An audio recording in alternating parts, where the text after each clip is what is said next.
Hi hello ನಮಸ್ಕಾರ ಎಲ್ಲರಿಗೂ nature spirit 9 ಆಟ್ Kannada tarot card ರೀಡಿಂಗಿಗೆ welcome. ಇವತ್ತು ನಾನು ಟ್ಯಾರೋ ಕಾರ್ಡ್ ರೀಡಿಂಗ್ ಅನ್ನು ಮಾಡ್ತಾ ಇಲ್ಲ, ಆದರೆ ಒಂದು ಮ್ಯಾನಿಫೆಸ್ಟೇಷನ್ ಅನ್ನ ಮಾಡೋದು ಹೇಗೆ, ನಮ್ಮ ಸಮಸ್ಯೆಗಳಿರಬಹುದು, ನಮ್ಮ ಆಸೆಗಳನ್ನ ಈಡೇರಿಸ್ಕೊಳ್ಳೋದು ಹೇಗೆ, ಸಮಸ್ಯೆಗಳಿಂದ ಆಚೆ ಬರೋದು ಹೇಗೆ, ಅಥವಾ ನಮ್ಮ ಆಸೆಗಳನ್ನ ಅಥವಾ ನಮ್ಮ ಕನಸುಗಳನ್ನ ನನಸು ಮಾಡ್ಕೊಳ್ಳೋದು ಹೇಗೆ ಅನ್ನುವಂತಹ ಒಂದು ವಿಚಾರಕ್ಕೆ ಸಂಬಂಧಪಟ್ಟಂತೆ ಒಂದು ಮ್ಯಾನಿಫೆಸ್ಟೇಷನ್ ಅನ್ನ ಹೇಗೆ ಮಾಡೋದು ಅನ್ನೋದ್ರ ಬಗ್ಗೆ ನಾನು ತಿಳಿಸ್ಕೊಡ್ತಾ ಇದ್ದೀನಿ.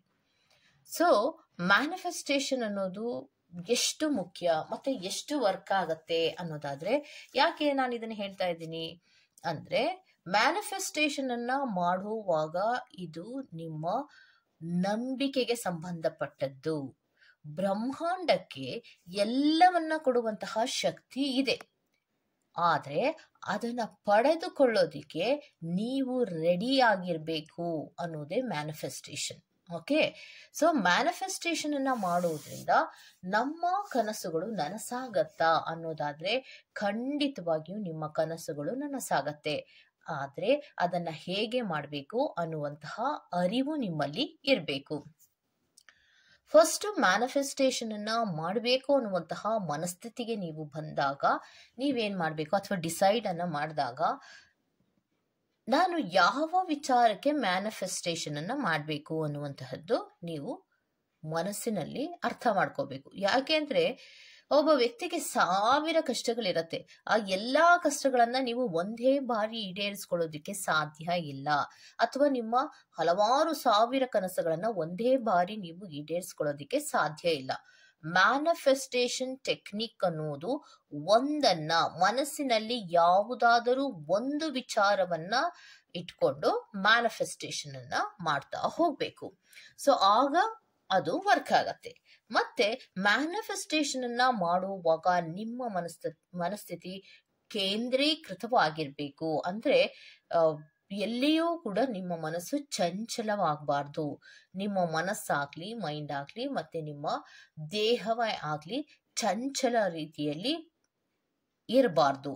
ಓಕೆ, ಸೊ ನೀವು ಈಗ ಡಿಸೈಡ್ ಮಾಡಿ ಕೂತ್ಕೋತೀರಾ ಅಂದ್ರೆ, ಅಲ್ಲೇ ಕೂತು ನೀವೇನ್ ಮ್ಯಾನಿಫೆಸ್ಟೇಷನ್ ಅನ್ನ ಮಾಡ್ತಾ ಇದ್ದೀರೋ ಅದನ್ನ ಮುಗಿಸುವವರೆಗೂ ಕೂಡ ಫೋನ್ ರಿಸೀವ್ ಮಾಡೋದಾಗ್ಲಿ, ಅಥವಾ ರಿಂಗಿಂಗ್ ಮೋಡಲ್ಲಿ ಇಟ್ಕೊಂಡು ಫೋನ್ ಅನ್ನ ನೋಡ್ತಾ ಇರೋದಾಗ್ಲಿ, ಅಥವಾ ಯಾರೋ ಕರೆದ್ರು ಹೋಗ್ ಬರೋಣ ಇರೋ, ಅದ್ ಬಂದ್ಮೇಲೆ ಮಾಡೋಣ ಇರೋ ಅನ್ನೋದಾಗ್ಲಿ, ಅದ್ಯಾವುದನ್ನು ಕೂಡ ಮಾಡಬಾರ್ದು. ಒಂದು ಬಾರಿ ಶುರು ಮಾಡಿದ್ರೆ ಅದನ್ನ ಮಧ್ಯದಲ್ಲಿ ಎಲ್ಲಿಯೂ ಕೂಡ ನಿಲ್ಲಿಸಬಾರ್ದು. ಮತ್ತೆ ಇನ್ನೊಂದು ಏನ್ ಸಮಸ್ಯೆ ಬರುತ್ತೆ ಅಂದ್ರೆ, ಬರಿತಾ ಬರಿತಾ ಬರಿತಾ ನಿಮ್ಗೆ ಕೆಲವೊಂದು ರೀತಿಯ ಕೈ ನೋವಾದಾಗ ಸ್ವಲ್ಪ ನೀವು ಪೆನ್ ಅನ್ನ ಹಿಂಗಿಟ್ಟು ರಿಲ್ಯಾಕ್ಸ್ ಅನ್ನ ಮಾಡ್ಕೋಬಹುದು. ಈ ತರ ರಿಲ್ಯಾಕ್ಸ್ ಅನ್ನ ಮಾಡಿ ಮತ್ತೆ ಪುನಃ ಬರಿಬೇಕೆ ಹೊರತು, ಅಯ್ಯೋ ನಾನು ಏನೋ ಮರ್ತು ಬಿಟ್ಟಿದ್ದೆ ಅದನ್ನ ಹೋಗಿ ತಗೊಂಡ್ಬಂದ್ಬಿಡ್ತೀನಿ ಅಂತನೋ, ಅಥವಾ ಬೇರೆ ಏನೋ ರೀಸನ್ ಗಳನ್ನ ಇಟ್ಕೊಂಡು ನೀವು ಯಾವುದೇ ಕಾರಣಕ್ಕೂ ಕೂಡ ಎದ್ದೊಳ್ಬಾರ್ದು. ಒಂದು ಕೆಲಸವನ್ನ ಅಥವಾ ಮ್ಯಾನಿಫೆಸ್ಟೇಷನ್ ಮಾಡೋದಿಕ್ಕೆ ಶುರು ಮಾಡಿದ್ರೆ ಅದನ್ನ ಎಲ್ಲಿಯೂ ಕೂಡ ಡಿಸ್ಟರ್ಬ್ ಆಗದ ರೀತಿಯಲ್ಲಿ ಮಾಡಬೇಕು. ಓಕೆ, ಸೊ ನಾನೆಲ್ಲವನ್ನ ಹೇಳ್ತಾ ಇರೋದು ಯಾಕೆ ಅಂದ್ರೆ, ನೀವು ಮ್ಯಾನಿಫೆಸ್ಟೇಷನ್ ಮಾಡಿ ತದನಂತರದಲ್ಲಿ ವರ್ಕ್ ಆಗ್ಲಿಲ್ಲ ಅಂದ್ರೆ ನೀವು ಏನೆಲ್ಲ ತಪ್ಪುಗಳನ್ನ ನೀವು ಮಾಡಿರ್ತೀರಾ ಅನ್ನೋದ್ರ ಬಗ್ಗೆ ನಾನು ಹೇಳ್ತಾ ಇದ್ದೀನಿ.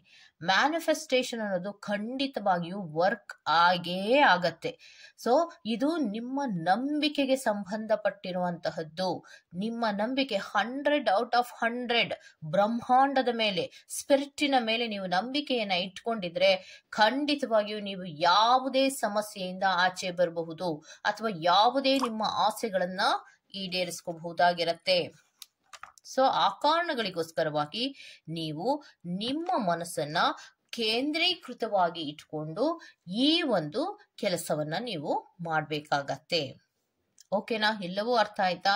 ಓಕೆ, ಸೊ ಮೇಡಮ್ 5-5-5 ಅಂತ ಮ್ಯಾನಿಫೆಸ್ಟೇಷನ್ ಅನ್ನ ಕೊಟ್ಟಿದ್ದೀರಲ್ಲ, ಏನದು ಅನ್ನೋದಾದ್ರೆ, ನೀವು ಮ್ಯಾನಿಫೆಸ್ಟೇಷನ್ ಅನ್ನ ತಿಂಗಳಾನ್ಗಟ್ಲೆ ಆಗ್ಲಿ, ವರ್ಷಾನ್ಗಟ್ಲೆ ಆಗ್ಲಿ, ಅಥವಾ ದಿನಗಟ್ಲೆ ಆಗ್ಲಿ ಮಾಡುವಂತಹ ಅವಶ್ಯಕತೆ ಇಲ್ಲ. 5-5-5 ಕಾಣಿಸ್ತಾ ಇದೆ ಅನ್ಕೋತೀನಿ. ಸೊ 5-5-5. ಸೊ ಇಲ್ಲಿ ನಿಮ್ಗೆ 5-5-5 ಅಂತ ಬರ್ದಿದ್ದೀನಲ್ವಾ.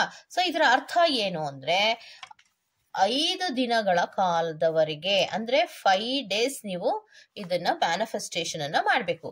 55 ಬಾರಿ ದಿನದಲ್ಲಿ ಪರ್ ಡೇ ನೀವು ಮಾಡಬೇಕಾಗಿರೋದು. ಪರ್ ಡೇ ನೀವು ಮಾಡಬೇಕಾಗಿರೋದೇನು 55 ಬಾರಿ ಮಾಡಬೇಕು. ಇದನ್ನೆಲ್ಲ ನಾನು ತೋರಿಸ್ತೇನೆ, ಓಕೆ, ವಿಡಿಯೋದಲ್ಲಿ ತೋರಿಸ್ತೀನಿ.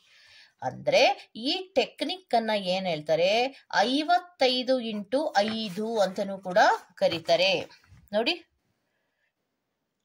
5 5 5 ಅಂದ್ರೆ ಇದು ಮ್ಯಾನಿಫೆಸ್ಟೇಷನ್ ಅನ್ನ 5 ದಿನಗಳ ಕಾಲದವರೆಗೆ ನೀವು ಮಾಡ್ಬೇಕಷ್ಟೇ.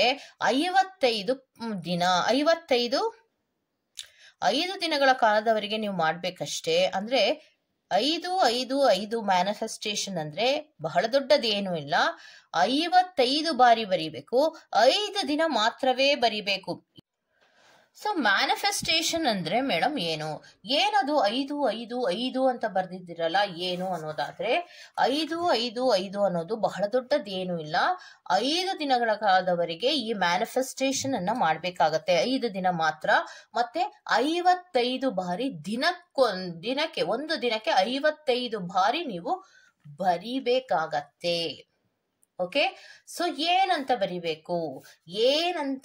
ಬರಿಬೇಕು ಅಂದ್ರೆ ಏನು ನಿಮ್ಮ ಆಸೆ ಇದೆಯೋ ಅಥವಾ ಯಾವುದು ಕೆಲಸ ನಿಮಗೆ ಆಗ್ಬೇಕು ಅಂತ ಇದೆಯೋ ಅದನ್ನ ನೀವು ಫಸ್ಟ್ ಶಾರ್ಟ್ ಫಾರ್ಮ್ ಅಲ್ಲಿ ಬರ್ಕೊಳ್ಳಿ. ಯಾಕೆಂದ್ರೆ ಒಂದು ದಿನಕ್ಕೆ 55 ಬಾರಿ ನೀವು ಬರಿಬೇಕು. ಅದು ಕೂಡ ಅಟ್ಟೆ ಟೈಮಿನಲ್ಲೇ ಬರೀಬೇಕು. ಅಂದ್ರೆ ಒಂದು ಸಾರಿ ಶುರು ಮಾಡಿದ್ರೆ ಅದನ್ನ 55 ಬಾರಿ ಎಲ್ಲಿಯೂ ಕೂಡ ಎದ್ದು ಹೋಗದೆ ಇರೋ ತರ ಒಂದೇ ಮನಸ್ಸಿನಿಂದ 5 ದಿನಗಳ ಕಾಲದವರೆಗೆ ಬರಿಬೇಕು. ಅದರಲ್ಲಂತೂ ಬ್ರಾಹ್ಮಿ ಮುಹೂರ್ತದಲ್ಲಿ ಬರೆದ್ರೆ ಬಹಳಷ್ಟು ಪಾಸಿಟಿವ್ ಎನರ್ಜಿಗಳು ಇರುತ್ತೆ. ಯಾಕೆ ಇದನ್ನ ಬ್ರಾಹ್ಮಿ ಮುಹೂರ್ತದಲ್ಲಿಯೇ ಬರಿಬೇಕು ಅಂತೀರಾ? ಬೇರೆ ಟೈಮಲ್ಲಿ ಬರಿಬಹುದಲ್ವಾ ಅನ್ನೋದಾದ್ರೆ ಬೇರೆ ಟೈಮಲ್ಲೂ ಬರಿಬಹುದು. ಆದ್ರೆ ನಿಮಗೆ ಬ್ರಾಹ್ಮಿ ಮುಹೂರ್ತದಲ್ಲಿ ಬರೆಯುವಂತಹ ಉದ್ದೇಶಗಳು ಏನು ಅಂದ್ರೆ, ಅದು ದೇವಾನುದೇವತೆಗಳು ಒಂದು ಓಡಾಡುವಂತಹ ಸಮಯ. ಓಕೆ, ಇನ್ನೊಂದೇನಂದ್ರೆ ನೀವು ರಾತ್ರಿ ಎಲ್ಲ ರೆಸ್ಟ್ ಮಾಡಿರ್ತೀರಾ, ಅಂತಹ ದೊಡ್ಡ ಆಯಾಸ ಆಗಿರಲ್ಲ, ಮೈಂಡು ಕೂಡ ಡೈವರ್ಟ್ ಆಗಿರಲ್ಲ. ಅಂತಹ ಸಂದರ್ಭದಲ್ಲಿ ನೀವು ಮಾಡೋದಿಕ್ಕೆ ರೆಡಿ ಇರ್ತೀರಾ. ಸೊ ಅದು ಒಂದು ಕಾರಣ. ಇನ್ನೊಂದು, ನೀವು ಮಧ್ಯಾಹ್ನವೋ ಅಥವಾ ಬೆಳಗ್ಗೆಯೋ ಏನೋ ಬರಿತಾ ಇದ್ರೆ ನಿಮಗೆ ಆಯಾಸ ಆಗತ್ತೆ. ಬೇಕಾದ್ರೆ ನೋಡಿ, ನೀವು ಅಬ್ಸರ್ವ್ ಮಾಡಿ. ಅಥವಾ ನಿಮಗೆ ಆಕಳಿಕೆ ಬರತ್ತೆ, ಅಥವಾ ನಿದ್ರೆ ಬಂದಂತೆ ಆಗತ್ತೆ, ಅಥವಾ ನಿಮ್ಗೆ ಕೈ ನೋವ್ತಾ ಇದೆ ಅನ್ನುವಂತಹ ರೀತಿಯಲ್ಲಿ ಆಗತ್ತೆ. ಅದಕ್ಕೆ ಬದಲಾಗಿ ಸಂಪೂರ್ಣವಾಗಿ ರೆಸ್ಟ್ ಆದ ಮೇಲೆ ಬ್ರಾಹ್ಮಿ ಮುಹೂರ್ತದಲ್ಲಿ ನೀವು ಇದು ಬಂದ್ರೆ ತುಂಬಾ ಚೆನ್ನಾಗಿ ವರ್ಕ್ ಆಗುತ್ತೆ. ಇಲ್ಲ ಮೇಡಮ್, ನನಗೆ ಬ್ರಾಹ್ಮಿ ಮುಹೂರ್ತದಲ್ಲಿ ಎದೊಳಕ್ಕಾಗಲ್ಲ, ನಾನು ಬೇರೆ ಟೈಮಿನಲ್ಲೇ ಬಹಳ ಇಂಟ್ರೆಸ್ಟ್ ಇಟ್ಟು ನಾನು ಮಾಡ್ತೀನಿ ಅನ್ನೋದಾದ್ರೆ ಖಂಡಿತವಾಗಿಯೂ ನೀವು ಮಾಡಬಹುದು, ಅದೇನು ತೊಂದರೆಗಳು ಇಲ್ಲ. ಆದ್ರೆ ಮನಸ್ಸಿಟ್ಟು ನಂಬಿಕೆಯಿಂದ ಮಾಡಿ. ಮತ್ತೆ ಹೇಗ್ ಮಾಡೋದು ಅಂದ್ರೆ ನೋಡಿ, ನೀವೊಂದು ಬುಕ್ಕನ್ನ ಮ್ಯಾನಿಫೆಸ್ಟೇಷನ್ ಅಂತಾನೆ ಇಟ್ಕೊಳ್ಳಿ. ಒಂದು ಬುಕ್ ಇರ್ಬೋದು, ಡೈರಿ ಇರಬಹುದು. ಆದರೆ ಹಾಳೆಗಳಲ್ಲಿ ಬರೆಯೋದು ಬೇಡ. ಯಾಕಂದ್ರೆ ನೀವು ಬರಿತಾ ಬರಿತಾ ಬರಿತಾ ಒಂದೊಂದು ಹಾಳೆ ಒಂದೊಂದು ಕಡೆ ಹೊರಟೋಗುತ್ತೆ. ಸೊ ಶೀಟ್ಗಳಲ್ಲಿ ಬರೆಯೋದು, ಪೇಪರ್ ಶೀಟಿನಲ್ಲಿ ಬರಿಬೇಡಿ, ಒಂದು ಬುಕ್ ಅನ್ನ ತಗೊಂಡು ಬರೀರಿ. ನೆಕ್ಸ್ಟ್ 55 555 555 ಮ್ಯಾನಿಫೆಸ್ಟೇಷನ್ ಟೆಕ್ನಿಕ್ ಅಂತ ಬರೆದು ನೀವು ನಂಬರ್ಸ್ ಗಳನ್ನ ಹಾಕೊಳ್ಳಿ. 1 2 3 4 5 6 ನೋಡಿ, ನಾನು ನಂಬರ್ ಅನ್ನ ಹಾಕಿದ್ದೇನೆ ನೋಡಿ. ಈ ರೀತಿ ನಂಬರ್ ಗಳನ್ನ ಹಾಕೊಳ್ಳಿ. ಇದನ್ನ 55 ಬಾರಿ ನೀವು ನಂಬರ್ ಅನ್ನ ಹಾಕೊಂಡು ತದನಂತರದಲ್ಲಿ ನೀವು ಬರಿತಾ ಹೋಗ್ಬೇಕು. ಫಸ್ಟ್ ಅಫರ್ಮೇಷನ್ಸ್ ಅನ್ನ ನೀವು ರೆಡಿ ಮಾಡ್ಕೋಬೇಕು. ಏನ್ ಅಫರ್ಮೇಷನ್? ಸೊ ಏನು ನಿಮಗೆ ಕೆಲಸ ಆಗ್ಬೇಕೋ ಅದನ್ನ ಆಗಿದೆ ಅನ್ನುವಂತಹ ರೀತಿಯಲ್ಲಿ ನೀವು ಬ್ರಹ್ಮಾಂಡಕ್ಕೆ ಧನ್ಯವಾದಗಳನ್ನ ಅರ್ಪಿಸುವ ರೀತಿಯಲ್ಲಿ ನೀವು ಅಫರ್ಮೇಷನ್ ಅನ್ನ ರೆಡಿ ಮಾಡ್ಕೋಬೇಕು. ಈಗ ನೀವು ನಿಮಗೊಂದು ಡ್ರೀಮ್ ಜಾಬ್ ಬೇಕಿದೆ, ಆದ್ರೆ ಅದನ್ನ ಏನ್ ಮಾಡ್ಬೇಕು, ಆಲ್ರೆಡಿ ಅದನ್ನ ಬ್ರಹ್ಮಾಂಡ ನಿಮ್ಗೆ ಕೊಟ್ಟಿದ್ದಾರೆ ಅನ್ನುವಂತಹ ಸಬ್ ಕಾನ್ಶಿಯಸ್ ಮೈಂಡ್ಗೆ ಬಂದು ನೀವು ಅದನ್ನ ಬರಿಬೇಕಾಗತ್ತೆ. ಏನಂತ ಅಫರ್ಮೇಷನ್ಸ್ ಅನ್ನ ನಾವು ಹೇಗೆ ರೆಡಿ ಮಾಡ್ಕೊಳ್ಳೋದು? ನನಗೆ ಜಾಬ್ ಅನ್ನ ಕೊಟ್ಟಿದ್ದಕ್ಕೆ ಧನ್ಯವಾದಗಳು. ನೀವು ಇದನ್ನ ಯಾವ ಲ್ಯಾಂಗ್ವೇಜ್ ಅಲ್ಲಾದ್ರೂ ಬರಿಬಹುದು, ಕನ್ನಡ ಬರಿಬಹುದು, ಇಂಗ್ಲಿಷ್ ಬರಿಬಹುದು, ಹಿಂದಿ ಬರಿಬಹುದು, ತಮಿಳ್, ತೆಲುಗು, ನಿಮ್ಗೆ ಯಾವ ಭಾಷೆ ಬರುತ್ತೋ ಆ ಭಾಷೆಯಲ್ಲಿ ಅಫರ್ಮೇಶನ್ ಅಂದ್ರೆ ಏನು, ನಿಮಗೆ ಏನು ಬೇಕೋ ಅದನ್ನ ಶಾರ್ಟ್ ಫಾರ್ಮ್ ಅಲ್ಲಿ ಬರ್ಕೊಳ್ಳಿ. ಇವಾಗ ನಿಮ್ಗೊಂದು ಜಾಬ್ ಬೇಕು ಅಂತ ಇಟ್ಕೊಳ್ಳಿ. ಸೊ ನೀವು ಅಫರ್ಮೇಶನ್ ಅನ್ನ ಹೇಗೆ ರೆಡಿ ಮಾಡ್ಕೋಬೇಕು, ನನಗೆ ಕೆಲಸವನ್ನ ಕೊಟ್ಟಿದ್ದಕ್ಕೆ ಧನ್ಯವಾದಗಳು ಸ್ಪಿರಿಟ್ಸ್, ನನಗೆ ಕೆಲಸವನ್ನ ಕೊಟ್ಟಿದ್ದಕ್ಕೆ ಧನ್ಯವಾದಗಳು ಸ್ಪಿರಿಟ್ಸ್ ಅಂತನಾದ್ರೂ ಬರೀರಿ. ಅಥವಾ ನಾನು ಇಲ್ಲ, ನನ್ನ ಕೈ ನೋವಿದ್ರೂ ಪರವಾಗಿಲ್ಲ, ನಾನು ಬರೀತೀನಿ, ನನ್ಗೇನು ಕೈ ನೋವಲ್ಲ, ಅಥವಾ ಕೈ ನೋವ್ತಾ ಇದ್ರು ಪರವಾಗಿಲ್ಲ, ಅಥವಾ ಕೈ ನನಗೆ ನೋವಲ್ಲ, ನಾನು ಬರೀತೀನಿ ಅನ್ನೋದಾದ್ರೆ ಅಫರ್ಮೇಶನ್ಸ್ ಅನ್ನ ಶಾರ್ಟ್ ಫಾರ್ಮ್ ಅಲ್ಲಿ ಕ್ಲಿಯರ್ ಆಗಿ ಬರ್ಕೊಳ್ಳಿ. ನನ್ನ ಕನಸಿನ ಉದ್ಯೋಗವನ್ನ ನೀವು ಕರುಣಿಸಿದ್ದಕ್ಕೆ ಧನ್ಯವಾದಗಳು ಸ್ಪಿರಿಟ್ಸ್. ಈ ರೀತಿ ನೀವು ಒಂದು ಅಫರ್ಮೇಶನ್ಸ್ ಅನ್ನ ರೆಡಿ ಮಾಡಿಕೊಂಡು ನೀವು 55 ಬಾರಿ ಅದನ್ನ ಬರಿತಾ ಹೋಗಿ. ಒಂದು ದಿನಕ್ಕೆ 55 ಬಾರಿ ಬರಿಬೇಕು. ಮತ್ತೆ ಇದನ್ನ ನಾವು 5 ದಿನಗಳ ಕಾಲದವರೆಗೆ ಮಾಡಬೇಕು ಈ ಟೆಕ್ನಿಕ್ ಅನ್ನ. ಸೊ ಈ ಟೆಕ್ನಿಕ್ ಅನ್ನ ನೀವು 5 ದಿನಗಳ ಕಾಲದವರೆಗೆ ನೀವು ಮನಸ್ಸಿಟ್ಟು ಮಾಡಿದಾಗ ನಿಮ್ಮ ಕನಸುಗಳು ನನಸಾಗತ್ತೆ. ಮನೆ ಬೇಕೋ, ದುಡ್ಡು ಬೇಕೋ, ಲವ್ ಅಂಡ್ ರಿಲೇಶನ್ಶಿಪ್ಪಿನ ವಿಚಾರವಾಗಿ ನೀವು ಬರಿಬೇಕೋ, ಅಥವಾ ನಿಮ್ಗೆ ಡ್ರೀಮ್ ಜಾಬಿನ ಬಗ್ಗೆ ಬರಿಬೇಕೋ, ಅಥವಾ ಪ್ರಾಜೆಕ್ಟ್ಗಳ ಬಗ್ಗೆ ಬರಿಬೇಕೋ, ಅಥವಾ ಬಿಸ್ನೆಸ್ಸಿನ ಬಗ್ಗೆ ಬರಿಬೇಕೋ, ಅಥವಾ ಯಾರೋ ನನಗೆ ಹಣವನ್ನ ಕೊಡ್ಬೇಕಿತ್ತು, ಅವರು ಕೊಟ್ಟೇ ಇಲ್ಲ, ಆಟ ಆಡಿಸ್ತಾ ಇದ್ದಾರೆ ಅಂದ್ರೆ ಅದರ ಬಗ್ಗೆ ಬರಿಬೇಕೋ, ಏನನ್ನ ಬರಿಬೇಕೋ ಅದನ್ನ ನೀವು ಕರೆಕ್ಟ್ ಆಗಿ ಶಾರ್ಟ್ ಫಾರ್ಮ್ ಇಟ್ಕೊಳ್ಳಿ. ತುಂಬಾ ಲಾಂಗ್ ಫಾರ್ಮ್ ಅಲ್ಲಿ ಬರೆಯೋಕೆ ಹೋಗ್ಬೇಡಿ, ಅದು ನಿಮ್ಗೆ ಕಷ್ಟ ಆಗುತ್ತೆ. ಯಾಕಂದ್ರೆ ಇದು 5 ದಿನ ಬರಿಬೇಕು. 55 ಬಾರಿ ಬರೆಯೋದ್ರಿಂದ ಶಾರ್ಟ್ ಫಾರ್ಮ್ ಅಲ್ಲಿ ಕ್ಲಿಯರ್ ಆಗಿ ಅರ್ಥ ಆಗುವಂತಹ ರೀತಿಯಲ್ಲಿ ಮೊದಲೇ ರೆಡಿ ಮಾಡ್ಕೊಳ್ಳಿ. ಮತ್ತೆ ಒಂದು ಪೆನ್ ಅನ್ನ ರೆಡಿ ಮಾಡ್ಕೊಳ್ಳಿ, ಒಂದು ಬುಕ್ ಅನ್ನ ರೆಡಿ ಮಾಡ್ಕೊಳ್ಳಿ. ಸೊ 5 ಡೇಸ್ ಮಾಡಿ 55 ಬಾರಿ ಮಾಡ್ತಾ ಹೋಗಿ. ಸೊ ಇದು ಎಷ್ಟು ದಿನಕ್ಕೆ ವರ್ಕ್ ಆಗುತ್ತೆ ಮೇಡಮ್ ಅನ್ನೋದಾದ್ರೆ, ನೀವ್ ಎಷ್ಟು ಪರ್ಫೆಕ್ಟ್ ಆಗಿ ಒಂದು ಕಾನ್ಸಂಟ್ರೇಷನ್ ಅಲ್ಲಿ ಬರೀತಿರೋ ಅಷ್ಟು ಬೇಗ ರಿಸಲ್ಟ್ ಅನ್ನ ಕೊಡುತ್ತೆ. ಅರ್ಥ ಆಯ್ತಾ? ಸೊ ಕೆಲವೊಬ್ರು ಏನ್ ಹೇಳ್ತಾರೆ ಅಂದ್ರೆ, ಮ್ಯಾನಿಫೆಸ್ಟೇಷನ್ ಅನ್ನ ಮಾಡೋದ್ರಿಂದ ಬ್ರಹ್ಮಾಂಡದಲ್ಲಿ ನಾವು ಬ್ರಹ್ಮಾಂಡಕ್ಕೆ ಕೃತಜ್ಞತೆಯನ್ನ ಅರ್ಪಿಸಿ ಸ್ಪಿರಿಟ್ಸ್ ಗಳ ಬಳಿಯಲ್ಲಿ ನಾವು ಕೇಳೋದ್ರಿಂದ ನಾವು ಏನನ್ನೂ ಪಡ್ಕೋಬಹುದು, ಏನನ್ನಾದ್ರೂ ನಾವು ಪಡ್ಕೋಬಹುದು ಅನ್ನೋದೇ ಆದ್ರೆ ನಾವ್ ಏನನ್ನಾದ್ರೂ ಪಡ್ಕೋಬಹುದಾ? ಕಮೆಂಟ್ ಸೆಕ್ಷನ್ ಅಲ್ಲಿ ಕೆಲವೊಂದು ಕಮೆಂಟ್ ಸೆಕ್ಷನ್ ಗಳಲ್ಲಿ ನೋಡಿ, ಮ್ಯಾನಿಫೆಸ್ಟೇಷನ್ಸ್ ಅಂದಾಗ ನನ್ನ ಗೋಡೆ ಚಿನ್ನವಾಗತ್ತಾ, ಇದು ನಿಮ್ಗೆ ಅವಶ್ಯಕತೆ ಇದೆಯಾ? ನಿನ್ನ ಗೋಡೆ ಚಿನ್ನ ಆದ್ರೆ ನೀನು ನೆಮ್ಮದಿಯಾಗಿ ಇರಕ್ಕಾಗತ್ತಾ? ನಾನ್ ಹೇಳ್ತಾ ಇರೋದು ಏನು ಅಂದ್ರೆ, ಮ್ಯಾನಿಫೆಸ್ಟೇಷನ್ಸ್ ಗಳನ್ನ ಮಾಡುವಾಗ ನಮಗೇನ್ ಬೇಕೋ, ನಾವ್ ಯಾವುದ್ರಲ್ಲಿ ಕಷ್ಟಪಡ್ತಾ ಇದೀವೋ, ಒದ್ದಾಡ್ತಾ ಇದೀವೋ ಅದರ ಬಗ್ಗೆ ಮಾತ್ರ ಮ್ಯಾನಿಫೆಸ್ಟೇಷನ್ಸ್ ಅನ್ನ ಮಾಡ್ಬೇಕು. ಪ್ರಾಕ್ಟಿಕಲ್ ಆಗಿ ಯೋಚನೆ ಮಾಡಿ ನನಗೇನ್ ಬೇಕೋ ಅಷ್ಟನ್ನ ಮಾತ್ರ ಬ್ರಹ್ಮಾಂಡದಿಂದ ಪಡ್ಕೊಳ್ಳುವಂತಹ ಪ್ರಯತ್ನವನ್ನ ಮಾಡ್ಬೇಕು. ಬ್ರಹ್ಮಾಂಡದಲ್ಲಿ ಬಹಳಷ್ಟು ಇದೆ, ಎಲ್ಲವನ್ನ ಕೊಡೋ ಶಕ್ತಿ ಇದೆ. ಆದ್ರೆ ನೀನ್ ಎಷ್ಟನ್ನ ಪಡ್ಕೋಬಹುದು, ಅದು ನಿನ್ನ ಮಿತಿಯಲ್ಲಿಯೇ ಇರಬೇಕು. ನಿನ್ನ ಜೀವನಕ್ಕೆ ನಿನಗೆಷ್ಟು ಬೇಕೋ ಅಷ್ಟನ್ನ ಪಡ್ಕೋ. ಯಾಕೆಂದ್ರೆ ಸಾಮಾನ್ಯವಾಗಿ ಏನನ್ನಾದ್ರೂ ಪಡ್ಕೋಬಹುದು ಅಂದ್ರೆ ಮಿತಿಯಲ್ಲಿ ಪಡ್ಕೋಬೇಕಾದ್ರೆ, ಮಿತಿಯಲ್ಲಿ ಪಡ್ಕೋಬೇಕಾ ಅನ್ನೋದರ ಅರ್ಥ ಏನು ಅನ್ನೋದಾದ್ರೆ, ತುಂಬಾ ಒಂದು ರೀತಿಯಲ್ಲಿ ವಿಚಿತ್ರವಾದಂತಹ ಪ್ರಶ್ನೆಗಳನ್ನ ಕೇಳ್ತಾರೆ ಕೆಲವೊಬ್ರು. ನನ್ನ ಗೋಡೆಗಳೆಲ್ಲವೂ ಚಿನ್ನವಾಗ್ಬೇಕು, ನಾನು ಸುಮ್ನೆ ಕೂತಿರ್ತೀನಿ, ಚಿನ್ನದ ಗಣಿಗಳು ನನ್ನ ಮುಂದೆ ಬಂದು ಕೂತ್ಕೋಬೇಕು. ಇದೆಲ್ಲವೂ ಕೂಡ ನೀವು ಬ್ರಹ್ಮಾಂಡದಲ್ಲಿ ಮಾತಾಡುವಾಗ, ಸ್ಪಿರಿಟ್ಸ್ ಗಳ ಮುಂದೆ ಮಾತಾಡುವಾಗ, ಅಥವಾ ಬ್ರಹ್ಮಾಂಡದ ಮುಂದೆ ಕನೆಕ್ಟ್ ಆಗುವಾಗ ಎಷ್ಟು ನಮ್ರರಾಗಿರ್ತೀರಾ ಅನ್ನೋದು ಬಹಳಷ್ಟು ಮುಖ್ಯ ಆಗತ್ತೆ. ಯಾಕಂದ್ರೆ ಬ್ರಹ್ಮಾಂಡಕ್ಕೆ ನಿಮ್ಮ ಪ್ರತಿ ಮೂಮೆಂಟ್ಸ್ ಕೂಡ ಗೊತ್ತಿರುತ್ತೆ. ಅವರಿಗೆ ಯಾವ ರೀತಿ ನೀವು ಬ್ರಹ್ಮಾಂಡವನ್ನ ಕೇಳ್ಕೊತಾ ಇದ್ದೀರಾ, ಸ್ಪಿರಿಟ್ಸ್ ಗಳನ್ನ ಕೇಳ್ಕೊತಾ ಇದ್ದೀರಾ ಅನ್ನೋದು ಪ್ರತಿಯೊಂದು ಗೊತ್ತಿರತ್ತೆ. ಸೊ ನಿಮ್ಮ ಒಂದು ಆಲೋಚನೆಗೆ ತಕ್ಕ ಹಾಗೆ ಸ್ಪಿರಿಟ್ಸ್ ಗಳು ಕೊಡ್ತಾರೆ. ನೀವು ಬರೆಯುವಾಗ ನನ್ಗೇನೋ ಬೇಕು ಅಂತ ಬರೆಯೋದು, ಯೋಚನೆಗಳಲ್ಲಿ ಇದು ನನಗೆ ಸಿಗುತ್ತಾ ಅಂತ ಅನ್ಕೊಳ್ಳೋದು, ಇದು ಎರಡರಲ್ಲಿಯೂ ಯಾವಾಗ ವ್ಯತ್ಯಾಸಗಳ ಆಗುತ್ತೋ ಆಗ ನಿಮ್ಮ ಅಫರ್ಮೇಷನ್ಸ್ಗಳು ಏನೇ ಬರೆದ್ರು ಕೂಡ ಮ್ಯಾನಿಫೆಸ್ಟೇಷನ್ ಟೆಕ್ನಿಕ್ ಅನ್ನೋದು ವರ್ಕ್ ಆಗೋದಿಲ್ಲ. ಸೊ ಯಾರೇ ಏನೇ ಎಷ್ಟೇ ಹೇಳ್ತಾ ಇದ್ರು ಕೂಡ ನೀವು ನಂಬಿಕೆ ಇಡಬೇಕಾಗಿರೋದು ಬ್ರಹ್ಮಾಂಡಕ್ಕೆ. ಬ್ರಹ್ಮಾಂಡದಲ್ಲಿ ಅಗಾಧವಾದಂತಹ ಶಕ್ತಿ ಇದೆ. ಆದ್ರೆ ನೀವು ಬ್ರಹ್ಮಾಂಡದಿಂದ ಎಷ್ಟು ನಮ್ರರಾಗಿ ನೀವು ಪಡ್ಕೋತೀರಾ, ನೀವು ಎಷ್ಟು ಮ್ಯಾನಿಫೆಸ್ಟೇಷನ್ ಅನ್ನ ಮಾಡ್ತೀರಾ ಅಷ್ಟನ್ನ ಕೊಡ್ತಾರೆ.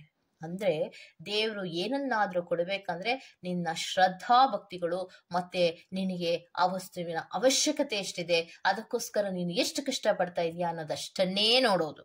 ಸೊ ತಲಹರಟೆ ಆದಂತಹ ಪ್ರಶ್ನೆಗಳನ್ನ ಕೇಳಿದ್ರೆ ಮತ್ತೆ ಒಂದು ರೀತಿಯ ಬೇಡದ ರೀತಿಯಲ್ಲಿ ವರ್ತನೆಗಳನ್ನ ಮಾಡಿದ್ರೆ ಅವ್ರು ಯಾರಿಗೂ ಕೂಡ ಮ್ಯಾನಿಫೆಸ್ಟೇಷನ್ ಅನ್ನೋದು ಖಂಡಿತವಾಗಿಯೂ ವರ್ಕ್ ಆಗೋದಿಲ್ಲ. ಸೊ ಈಗ ನಾವು ಮ್ಯಾನಿಫೆಸ್ಟೇಷನ್ಸ್ ಅನ್ನ ಮಾಡುವಾಗ 5 ದಿನ ಮಾಡ್ಬೇಕು ಬಿಡಿ, ಇದನ್ನ ಮಾಡಿ ಬಿಟ್ಬಿಡಿ, ಆ ಕೆಲಸ ತಾನಾಗಿಯೇ ವರ್ಕ್ ಆಗೋದಿಕ್ಕೆ ಶುರು ಆಗತ್ತೆ. ಕೆಲವೊಬ್ಬರಿಗೆ 5 ದಿನಗಳ ಒಳಗಡೆ ವರ್ಕ್ ಆದ್ರೆ, ಕೆಲವೊಬ್ಬರಿಗೆ 1 ವೀಕ್ 2 ವೀಕ್ ಆ ರೀತಿ ಆಗತ್ತೆ, ವೀಕ್ಗಳು ತಗೊಳುತ್ತೆ, ಅಂದ್ರೆ ವಾರಗಳಲ್ಲಿಯೇ ಆಗತ್ತೆ. ಕೆಲವೊಬ್ಬರಿಗೆ ತಿಂಗಳುಗಳಲ್ಲಾದ್ರೆ, ಕೆಲವೊಬ್ಬರಿಗೆ ಕೆಲವೊಂದು ವರ್ಷಗಳಲ್ಲಿ ಆ ಕೆಲಸಗಳಾಗತ್ತೆ. ಯಾಕಂದ್ರೆ ನಿಮ್ಮ ಕೆಲವೊಂದು ಮ್ಯಾನಿಫೆಸ್ಟೇಷನ್ಸ್ ಟೆಕ್ನಿಕ್ ಅನ್ನ ಮಾಡುವಾಗ ನೀವು ಅಫರ್ಮೇಶನ್ಸ್ ಅನ್ನ ಏನು ಬರ್ದಿರ್ತಿರಲ್ಲ ಅದು ನಿಮಗೆ ಗೊತ್ತಿರುತ್ತೆ. ಯಾಕೆ ಅಂದ್ರೆ ಫಾರ್ ಎಕ್ಸಾಂಪಲ್ ನೀವು ಅಫರ್ಮೇಶನ್ಸ್ ಅನ್ನ ಬರೆಯುವಾಗ ಏನಾಗುತ್ತೆ ಮೇಡಮ್, ದೇವರೇ ನಮ್ಗೆ ಎಲ್ಲವನ್ನ ತಂದು ಕೊಡ್ತಾರಾ ಅಂದ್ರೆ ಇದರಲ್ಲಿ ಒಂದು ದಾರಿಗಳನ್ನ ತೋರಿಸ್ತಾ ಬರ್ತಾರೆ. ಕೆಲವೊಂದು ವಿಚಾರಗಳಲ್ಲಿ ಕೆಲವು 555 ಅಂದ್ರೆ ಒಂದು ನ್ಯೂ ಬಿಗಿನಿಂಗ್ ಅನ್ನ ರೆಪ್ರೆಸೆಂಟ್ ಮಾಡತ್ತೆ. ಮತ್ತೆ 555 ಅನ್ನುವಂತಹ ಒಂದು ಏಂಜಲ್ ನಂಬರ್ ಕೂಡ ಇದು ಆಗಿರೋದ್ರಿಂದ ಮ್ಯಾನಿಫೆಸ್ಟೇಷನ್ ಟೆಕ್ನಿಕಲಿ ತುಂಬಾ ಪವರ್ಫುಲ್ ಆಗಿರತ್ತೆ. ಮತ್ತೆ ಇದರಲ್ಲಿ ಒಂದು ಟ್ರಾನ್ಸ್ಫಾರ್ಮೇಶನ್ಸ್ಗಳು ಇದ್ದೇ ಇರತ್ತೆ. ಸೊ ಬಹಳಷ್ಟು ನಂಬಿಕೆಯಿಂದ ನಮ್ರರಾಗಿ ಈ ಒಂದು ನಂಬರ್ ಅನ್ನ ಒಂದು ಬರಿತಾ ಹೋಗೋದ್ರಿಂದ, ಅಂದ್ರೆ ಅಫರ್ಮೇಶನ್ಸಿನ ಮೂಲಕ ಒಂದು ಮ್ಯಾನಿಫೆಸ್ಟೇಷನ್ ಟೆಕ್ನಿಕ್ ಅನ್ನ ನೀವು ಮಾಡೋದ್ರಿಂದ ಖಂಡಿತವಾಗಿಯೂ ಆಗತ್ತೆ, ಆಗೇ ಆಗತ್ತೆ. ಬ್ರಹ್ಮಾಂಡದಲ್ಲಿ ನಾವೆಲ್ಲವನ್ನ ಪಡ್ಕೋಬಹುದು. ಮನುಷ್ಯನನ್ನ ನಂಬಿದ್ರೆ ಕೆಲವೊಮ್ಮೆ ನಮಗೆ ಒಂದು ರೀತಿಯ ಅಸಮಾಧಾನ ಆಗ್ಲಿ, ಕೆಲವೊಂದು ರೀತಿಯ ನಂಬಿಕೆ ದ್ರೋಹ ಆಗ್ಬಹುದು. ಆದ್ರೆ ಬ್ರಹ್ಮಾಂಡವನ್ನ, ಸ್ಪಿರಿಟ್ಸ್ ಗಳನ್ನ ನಂಬಿದ್ರೆ ಖಂಡಿತವಾಗಿಯೂ ನಮ್ಗೆ ಆ ಕೆಲಸಗಳು ಆಗೇ ಆಗತ್ತೆ. ಸೊ ಯಾಕೆ ನೀವು ಆಲ್ರೆಡಿ ಏನ್ ಮಾಡ್ತಾ ಇದ್ದೀರಾ, ಮ್ಯಾನಿಫೆಸ್ಟೇಷನ್ ಅಲ್ಲಿ ಆಲ್ರೆಡಿ ಕೃತಜ್ಞತೆಯನ್ನ ಸಲ್ಲಿಸ್ತಾ ಇದ್ದೀರಾ. ಸೊ ಆಲ್ರೆಡಿ ಕೃತಜ್ಞತೆಯನ್ನ ಸಲ್ಲಿಸ್ತಾ ಇದ್ದೀರಾ ಅಂದ್ರೆ ಅದರ ಅರ್ಥ ಏನು, ಸ್ಪಿರಿಟ್ಸ್ಗಳು ಅದನ್ನ ಕೊಡೋದಿಕ್ಕೆ ಆಲ್ರೆಡಿ ರೆಡಿ ಆಗಿದ್ದಾರೆ. ಯಾರೇ ಒಬ್ರು ಮ್ಯಾನಿಫೆಸ್ಟೇಷನ್ಸ್ ಅನ್ನ ಮಾಡೋದಿಕ್ಕೆ ರೆಡಿ ಆಗ್ತಾ ಇದ್ದಾರೆ ಅಂದ್ರೆ ಆ ಒಂದು ಸಮಸ್ಯೆಯಿಂದ ಅವರು ಆಚೆ ಬರೋದಿಕ್ಕೆ ರೆಡಿ ಆಗ್ತಾ ಇದ್ದಾರೆ ಅನ್ನೋದೇ ಅರ್ಥ. ಅಥವಾ ಅವರ ಒಂದು ಡ್ರೀಮ್ ಕಮ್ ಟ್ರೂ ಮಾಡ್ಕೊಳ್ಳೋದಿಕ್ಕೆ, ಅಥವಾ ಅವರ ಕನಸನ್ನ ನನಸು ಮಾಡ್ಕೊಳ್ಳೋದಿಕ್ಕೆ ಅವರು ಈ ಮ್ಯಾನಿಫೆಸ್ಟೇಷನ್ ಟೆಕ್ನಿಕ್ಕಿನ ಕಡೆ ಗಮನ ಹರಿಸ್ತಾ ಇದ್ದಾರೆ ಅನ್ನೋದೇ ಅರ್ಥ. ಅದೇ ನಿಮ್ಮ ಪಾಸಿಟಿವ್ ಎನರ್ಜಿ ಫಸ್ಟ್ ಯಾವಾಗ ಟರ್ನ್ ಆಗ್ತಿರೋ ಮ್ಯಾನಿಫೆಸ್ಟೇಷನ್ಸ್ಗೆ ಅದು ನಿಮ್ಮ ಪಾಸಿಟಿವ್ ಆದಂತಹ ಮೂವ್ ಆಗಿರುತ್ತೆ. ಸೊ ಪಾಸಿಟಿವ್ ಮೂವಿನ ಕಡೆಗೆ ಯಾರು ಹೋಗ್ತಾ ಇರ್ತಾರೋ ಅವರಿಗೆ ಮ್ಯಾನಿಫೆಸ್ಟೇಷನ್ ಟೆಕ್ನಿಕ್ ಕನೆಕ್ಟ್ ಆಗತ್ತೆ. ಕನೆಕ್ಟ್ ಆದಾಗ ನಿಮ್ಮ ಕೆಲಸಗಳು ಖಂಡಿತವಾಗಿಯೂ ಆಗೇ ಆಗತ್ತೆ. ಬ್ರಹ್ಮಾಂಡದಿಂದ ನೀವು ಕೇಳಿದ್ದು ಅಥವಾ ನೀವು ಬಯಸಿದ್ದನ್ನ ಪಡ್ಕೊಳ್ಳೋದಿಕ್ಕೆ ಸಾಧ್ಯ ಆಗತ್ತೆ ಅಂತ ಹೇಳ್ತಾ ಇದ್ದಾರೆ. ಫಾರ್ ಎಕ್ಸಾಂಪಲ್ 5 days ಅಂತ ಇಟ್ಕೊಳ್ಳಿ. 5 days ಅನ್ನೋದಾದ್ರೆ ಈಗ ಸೋಮವಾರ ಶುರು ಮಾಡಿದ್ರಿ ಅಂತ ಇಟ್ಕೊಳ್ಳಿ. ಸೋಮವಾರ, ಮಂಗಳವಾರ, ಬುಧವಾರ, ಗುರುವಾರ, ಶುಕ್ರವಾರಕ್ಕೆ ನಿಮ್ದು ಕಂಪ್ಲೀಟ್ ಆಗತ್ತೆ. ಓಕೆ, ಸೊ ಆ ರೀತಿ ನೀವು 5 ದಿನಗಳ ಕಾಲದವರೆಗೆ ಬರಿತಾ ಹೋಗಿ. So blue pen or green pen, ಯಾವ ಪೆನ್ ಅಲ್ಲಾದ್ರೂ ನೀವು ಬರೀರಿ, ಆದ್ರೆ ನಂಬಿಕೆ ಇಟ್ಟು ಬರೀರಿ. ನಿಮ್ಮ ಕೆಲಸಗಳೆಲ್ಲವೂ ಆಗತ್ತೆ. ನಿಮ್ಮ ಲೈಫಿನಲ್ಲಿ ಪಾಸಿಟಿವ್ ಆದಂತಹ ಚೇಂಜಸ್ಗಳು ಖಂಡಿತವಾಗಿಯೂ ಆಗೇ ಆಗತ್ತೆ. ಓಕೆ, ಸೊ 100% ಆಗತ್ತೆ. ಮನಸ್ಸಿಟ್ಟು ಮಾಡಿ. ಏನ್ ತಿಂಗ್ಳಾನ್ಗಟ್ಲೆ ಮಾಡಲ್ಲ, ನೀವೇನ್ ವರ್ಷಾನ್ಗಟ್ಲೆ ಮಾಡಲ್ಲ, ಮತ್ತೆ ನೀವು ಏನೋ ದುಡ್ಡನ್ನ ಖರ್ಚು ಮಾಡಿ ಮಾಡ್ತಾ ಇರೋದಿಲ್ಲ. ನಿಮ್ಮ ಮನಸ್ಸನ್ನ ಮತ್ತೆ ನಿಮ್ಮ ಮೈಂಡ್ ಅನ್ನ ಕಾನ್ಸಂಟ್ರೇಷನ್ಗೆ ತಂದು ದೇವರಲ್ಲಿ ನಿಷ್ಕಲ್ಮಶವಾಗಿ ನೀವು ಕೇಳ್ಕೊತಾ ಇರ್ತೀರಾ, ಅಥವಾ ಬ್ರಹ್ಮಾಂಡದಲ್ಲಿ ನೀವು ನಿಷ್ಕಲ್ಮಶವಾಗಿ ಕೇಳ್ಕೊತಾ ಇರ್ತೀರಾ.